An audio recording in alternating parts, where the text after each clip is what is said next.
गुरु साहिब कर जानिए रहिए शब्द समाए, मिले तो दंडवत बंदगी पल पल ध्यान लगाए। गुरु के रूप का ध्यान का क्या मतलब है? क्यों हमें गुरु के रूप का ध्यान हमेशा बना रहे और हमारा ध्यान गुरु के रूप पर क्यों नहीं टिका रहता? बहुत से लोग कहते हैं कि उन्हें गुरु के रूप का ध्यान नहीं रहता और वो ध्यान करते हैं। वे सुबह उठते हैं, चौखड़ी लगाकर आंख बंद करके सर पर कपड़ा डाल लेते हैं और गुरु का ध्यान करते हैं। तो भाई, क्या ध्यान गुरु का बन गया? अब इसे एक उदाहरण से समझो। जैसे हमें खीर खानी है तो हमें चावल चाहिए, दूध चाहिए, शक्कर चाहिए, एक कढ़ाई चाहिए और ईंधन चाहिए, आग चाहिए, तब जाकर वो खीर तैयार होगी। ठीक इसी तरह ध्यान यदि गुरु का करना चाहते हैं हम लोग, तो हमें क्या चाहिए? हमें गुरु से प्रेम होना चाहिए। हमारे अंदर गुरु के लिए भावनाएं होनी चाहिए। हमें संसार की आसक्ति को त्यागना चाहिए। हमारी सोच में गुरु की लीलाओं का श्रवण होना चाहिए। हमें गुरु से प्रेम होना चाहिए और जो गुरु ने हमें नाम दिया है, हमारे अंदर में वो नाम चलता रहे। और जब हम नाम का सुमिरन करने बैठें और हमारा ख्याल बहिर्मुखी ना हो, तब जाकर हमें गुरु का ध्यान बनता है, तब हमें गुरु का रूप दिखाई देता है। तो भाई, सच्चा ध्यान कैसे बनता है? पहली पातशाही ने कहा है, राम नाम मन बेधिया और की करी विचार, सवद सुरत सुख उपजय प्रभु रातों सुख सार। भाई, इसका मतलब है कि जब हम सुरत शब्द का अभ्यास करते हैं, यानी गुरु भक्ति करते हैं, और जो मालिक ने हमें राह दिखाई है, हम उस राह पर चलते हैं, यानी कि उनके रंग में रंग जाते हैं, तब जाकर हमें सुख की सांस मिलती है। अब भक्ति के लिए ध्यान सर्वोपरि है। अब ध्यान किसका करें? तो शास्त्र में कहा गया है कि गुरु का ध्यान करो। अब गुरु के ध्यान का मतलब हुआ साकार ध्यान, यानी साकार भक्ति।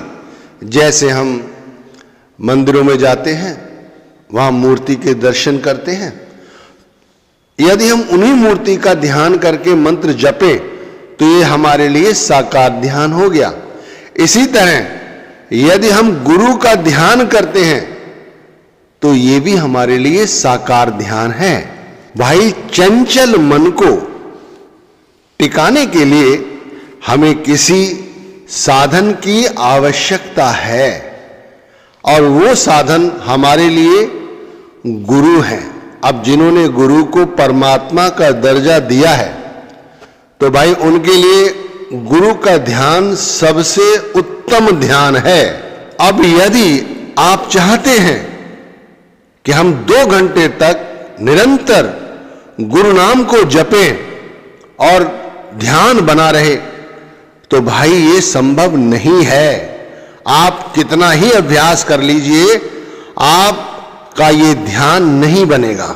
120 मिनट एक स्थान पर बैठकर और अपने ख्याल को सहज दल कवल से जोड़कर रखकर नाम जप पाना बहुत ही कठिन है और ये आज के युग में तो संभव नहीं है। भाई, चंचल मन एक जगह टिककर बैठता कहां है? पल में यहां, पल में वहां। अभी वो दिल्ली में है, 2 मिनट बाद वो कलकत्ता होगा, अभी वो घर में है, अभी वो दुकान पर होगा। अरे भाई, ये सच्चा ध्यान नहीं है। ऐसा यदि ध्यान हम वर्षों से कर रहे हैं तो हमें रुक जाना चाहिए। हमें समझना चाहिए कि सच्चा ध्यान कैसे बनेगा। अब जैसे कबीर साहिब ने कहा है, मन के मारे बन गए मन तज बस्ती माहे, कह कबीर क्या कीजिए यह मन ठहरे नाही। भाई हमारा मन चंचल है, चपल है, वो एक क्षण के लिए भी स्थिर होकर नहीं बैठता। वो पल पल इधर उधर हमें लिए घूमता रहता है। हम चाहे कितनी भी अंधेरी गुफा में जाकर बैठ जाएं, वहां भी भाई ये मन हमें भक्ति नहीं करने देगा।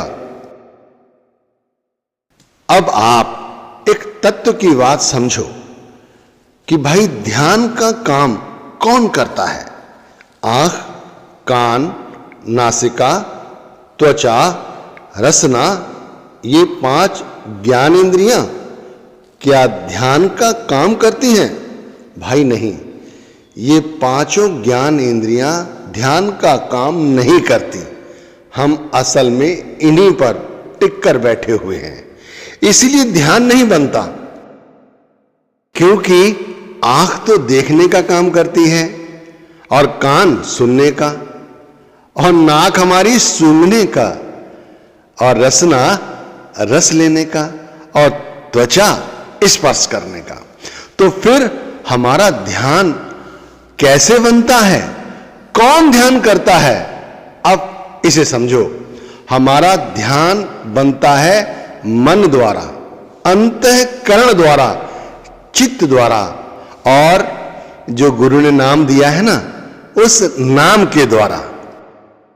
तो अब यहां से शुरू हो और समझो क्या समझाया जा रहा है कि ध्यान करना है तो भगवान का करो, भगवान के नाम को जपो, भगवान की भक्ति करो, भगवान की पूजा करो, भाई उनके ग्रंथों को पढ़ो, और जो उन्होंने बोला है उन वचनों को बार बार दोहराओ।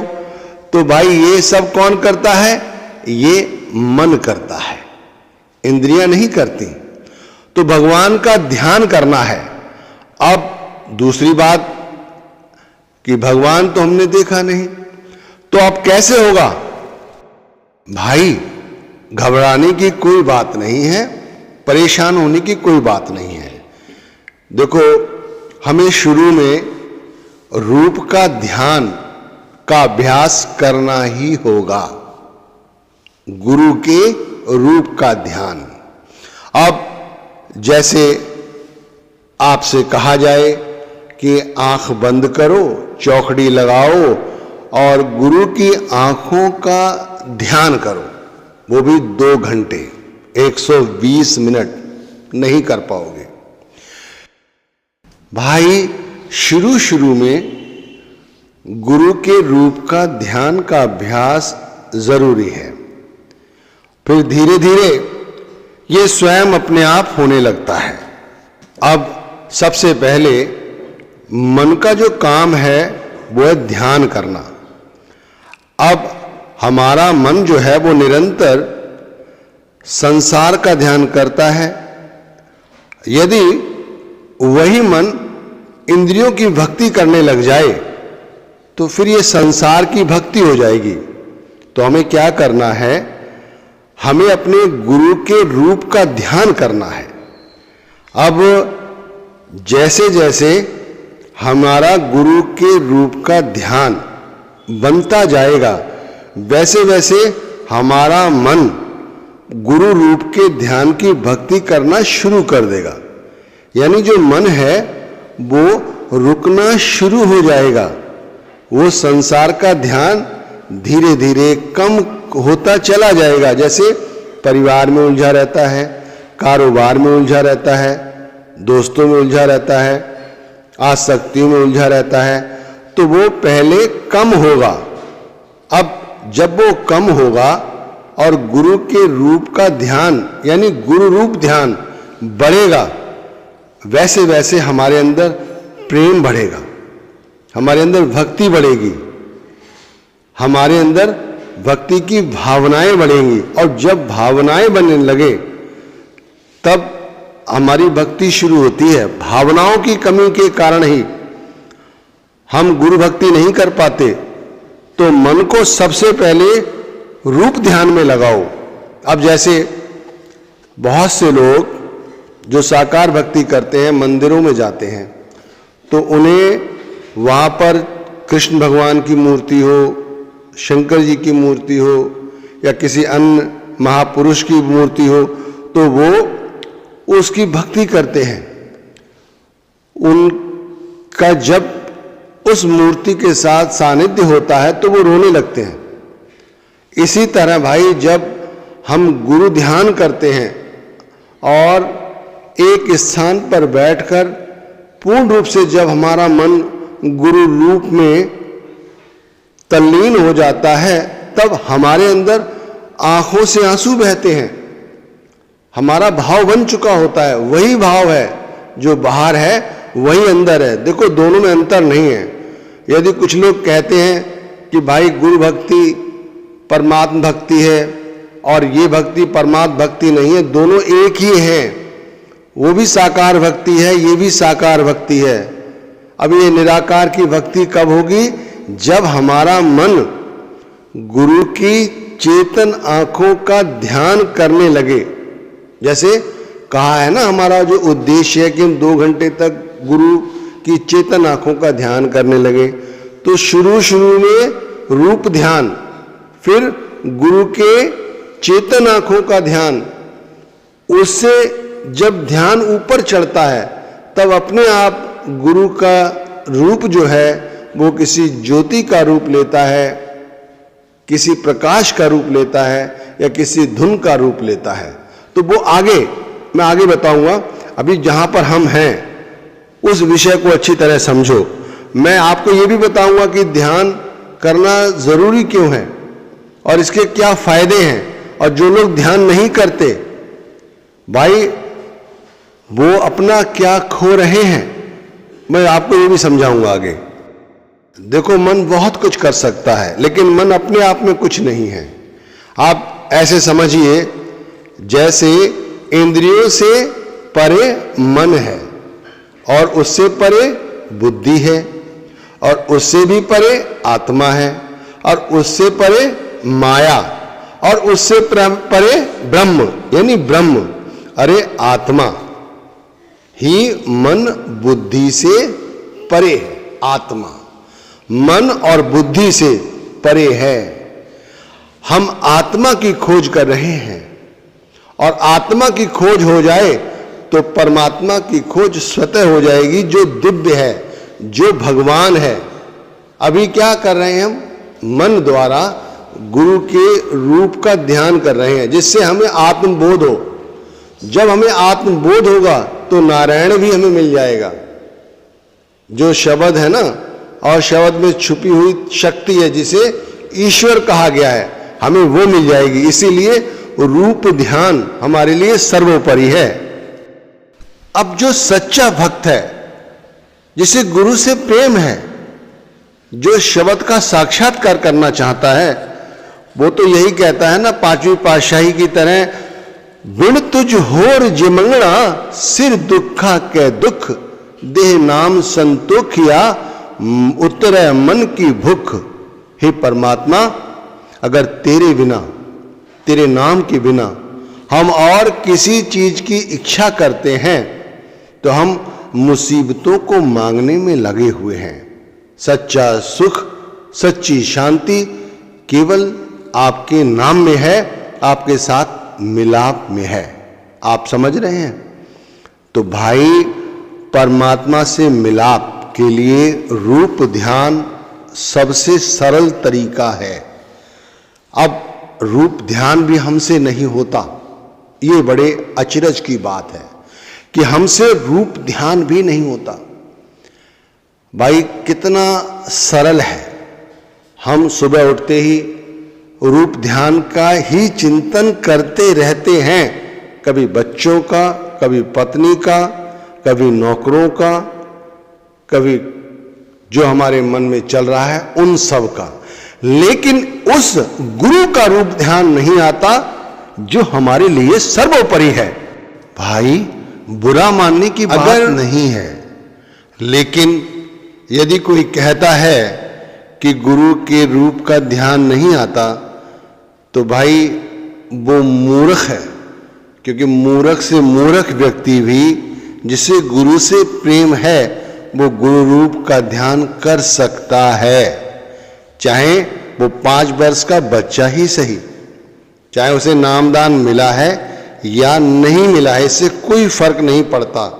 भाई गुरु के रूप का ध्यान तो कोई भी कर सकता है, नामधारी भी गैर नामधारी भी, बुजुर्ग, युवा, स्त्री, पुरुष, बच्चे, हर व्यक्ति गुरु का रूप का ध्यान कर सकते हैं। बस हमारे अंदर प्रेम होना चाहिए, हमारे अंदर भावनाएं होनी चाहिए। हमें गुरु के रूप का ध्यान इस तरह हमारे अंदर बस जाए कि हमें अपने अंदर गुरु ही दिखाई दे। घर परिवार में भी हमें सभी में गुरु की उपस्थिति का आभास बना रहे। भाई देखो, प्रेम ही तो है। भक्त प्रहलाद को इतना प्रेम था, कहते हैं उनका भाव था कि उनका भगवान सब में है। तो उसके पिता ने पूछा, क्या तुम्हें तुम्हारा भगवान इस खंबे में नजर आता है? उसने बड़ी विनम्रता से कहा, हां पिताजी, मुझे मेरा भगवान इस खंबे में भी नजर आ रहा है।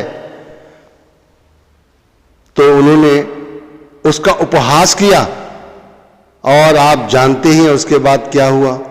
कहते हैं भगवान ने भक्त की लाज रखी और उस खंबे को तोड़कर उसमें प्रकट हुए। तो इस तरह से गुरु प्रेम अगर हमारे अंदर होगा तो गुरु ध्यान हमारा बनेगा ही। कोई ऐसी चीज नहीं है कि हमारा गुरु ध्यान ना बने। लेकिन आज यदि हमारा 2 घंटे का सुमिरन, भजन, ध्यान नहीं बन रहा है तो उसका मुख्य कारण यही है कि हमें अपने गुरु के रूप तक का ध्यान नहीं है। आप सोचें कि आप कितने बड़े भक्त हैं। आप खुद से विचार कीजिए कि भाई हमें अपने गुरु के रूप का भी ध्यान नहीं है, जो गुरु हमारे लिए दिन रात खपता है। अपनी आयु का भी ख्याल नहीं है उन्हें, अपने तन की भी सुध नहीं है। वो हमारे लिए भजन बंदगी करते हैं और हमें उनके रूप तक का ध्यान नहीं है। स्वामी जी की बात याद आ रही होगी आपको, गुरु मोय अपना रूप दिखाओ। वो तो आगे कहते हैं, ये तो रूप प्यारा मुझको, इसमें से उसको दर्शाओ। गुरु मोहे अपना रूप दिखाओ। प्रार्थना तो करो, गुरु जरूर इस रूप से उस रूप तक, जिसे शब्द का सूक्ष्म रूप कहते हैं, वो दिखाई देगा। सबसे अच्छा तरीका समझा रहा हूं रूप ध्यान के लिए कि जब आप सुबह भजन सुमिरन करते हैं उस समय तो ऐसा अभ्यास करें ही, बाकी दिन में भी घर में रहते हैं, सुबह जब तक तब तक ऐसा अपने मन में विचार लाएं कि हमारे बच्चों में, पत्नी में, माता पिता में, सभी में हमें गुरु नजर आ रहा है। अभ्यास करें, क्योंकि बाहर हो सकता है आपका किसी से द्वेष हो, मतलब हो, इन लोगों से तो आपको प्रेम है ना, तभी तो हम हमेशा इन्हीं की शक्लें हमारे चिंतन में आती हैं। तो इनको अपने गुरु के रूप में परिवर्तित करके देखो, भावनाएं यहीं से शुरू करो और फिर दिन में जब याद आए तब सभी में गुरु के रूप को ही देखना आरंभ करो। मैं आपको कोई भटका नहीं रहा हूं कि आप गुरु का ध्यान करो। मैं आपको वो बात बता रहा हूं जो बिल्कुल सही है। 2 घंटे के लिए एक स्थान पर एक जगह अपना ध्यान केंद्रित कर पाना बहुत ही कठिन है। ये केवल तभी सार्थक हो सकता है, तभी सरल हो सकता है जब हम यहां पर किसी पवित्र रूप का ध्यान करने लगें। देखो, सभी संतों महात्माओं ने यही किया है। शुरुआती तौर पर जब उन्हें पूर्ण ज्ञान नहीं था तो वो जंगलों पहाड़ों में गए और वहां जाकर उन्होंने भक्ति की, लेकिन उसके बाद भी जब वो वहां से लौटे तो उन्होंने यही कहा कि वहां जाकर भी पेट की भूख शांत नहीं हुई, वहां भी हमें सर ढकने के लिए स्थान चाहिए था, वस्त्र चाहिए थे ठंड से बचने के लिए। तो भाई वहां जाकर भी परमात्मा भक्ति करने की बजाय इन सब चीजों का ध्यान बना रहता था। तो उन्होंने और सरल कर दिया कि आप गृहस्थ आश्रम में रहते हुए भी, घर परिवार में रहते हुए भी ये भक्ति कर सकते हैं। लेकिन यहाँ पर हम इतनी सुख सुविधाओं में अपने आप को लिवड़ चुके हैं कि अब हमसे भक्ति नहीं होती। तो ये सबसे सरल तरीका है भक्ति करने का कि गुरु रूप का ध्यान करो, उनकी लीलाओं का चिंतन करो। जब कभी उनके डेरे जाते हैं ना तो देखने कितनी विशाल संगत आती है और फिर किस तरह उनके दर्शन करती है, कैसे लंगर चखती है, कैसे लोग सब काम धंधे छोड़कर यहाँ आ जाते हैं। यहाँ बुजुर्ग भी हैं, युवा भी हैं, बच्चे भी हैं और सबका एक ही मकसद है नाम जप, गुरु भक्ति। तो ऐसे गुरु की लीलाओं का श्रवण करो जिससे उन पर विश्वास बने और फिर मन में जब उनकी विश्वास बने उनके प्रति तो फिर उनके गुण गाओ। भाई आज जो हमारे पास है वो उनका ही दिया हुआ है, स्वार्थ के रूप में भी और परमार्थ के रूप में भी जो हमने इकट्ठा कर लिया है। हम लोग कहते हैं हमने क्या इकट्ठा कर लिया है, जो हमारे अंदर शांति है ना। भाई दुनिया चकाचौंध के पीछे भागी भागी फिर रही है, लेकिन हमारे पास सब कुछ पर्याप्त होते हुए हमारे अंदर अहंकार नहीं है, हम निमाने रहते हैं, हमें क्रोध नहीं आता। तो ये गुरु कृपा ही है। और जिन लोगों को नाम दान मिल चुका है उसके बाद भी आसक्तियों में लिबड़े हुए हैं, जो क्रोध करते हैं, वासनाओं में लिप्त रहते हैं, जिनका भक्ति और भजन सुमिरन नहीं बनता, उन्हें भाई अभी और इसी समय से गुरु रूप ध्यान करना शुरू कर देना चाहिए। और ये सबसे सरल है, जैसे मैंने कहा आपसे, इसे हर व्यक्ति कर सकता है और किसी भी स्थान पे कर सकता है। भाई वो ट्रेन में भी कर सकता है, वो सत्संग घर में भी कर सकता है, वो सुबह उठकर भी कर सकता है, वो लेटे लेटे भी कर सकता है, वो शौच में भी कर सकता है, हर स्थान पे कर सकता है। तो इससे और सरल क्या होगा। और ऐसा अभ्यास बन जाए, ऐसा तो है पक्का कि हमें यहाँ से जाना ही है, तो अभ्यास यहाँ तक हो जाए कि बस जब यहाँ से हमारी आत्मा इस शरीर रूपी वस्त्र को छोड़े तब भी हमारा गुरु ध्यान बना ही रहे।